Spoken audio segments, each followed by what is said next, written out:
Gear 5 ni bang, one set jarang kena tukar kalau nak overhaul bang. Jarang sekali. Tapi kenapa dalam kes motor abang ni kena tukar gear 5? By the way, gear 5 ni dia ada dua tau. Satu belah yang shaft sprocket, satu lagi belah shaft clutch. Yang ini, dua ni. Mari sini saya dapat. Tu saya tunjuk dekat abang. Kenapa jarang tukar tapi bila ditukar kenapa? Mari sini. Abang perhatikan gear 5 ni. Saya tunjuk dekat abang. Nampak ni? Bagi dia nampak yang makan. Nampak tak? Okey. Saya pusingkan kat sini lagi. Abang nampak lagi dah makan? Makan. Ni dah makan. Ini dah makan. Ini dah makan. Ini dah makan. Nampak macam sikit bang kan? Okey, tengok sebelah dia lagi bang. Nampak ni bang? Nampak ni bang? Nampak ni bang? Nampak ni bang?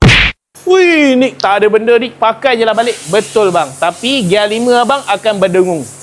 Gear 5 abang top speed boleh dapat, tak kata tak dapat, tapi berdengung bunyi bising. Kalau korang rasa time top speed, gear 5 korang bunyi bising, bunyi berdesing, bunyi yang tak selesa. Ni, ketahuilah gear 5 korang dah makan.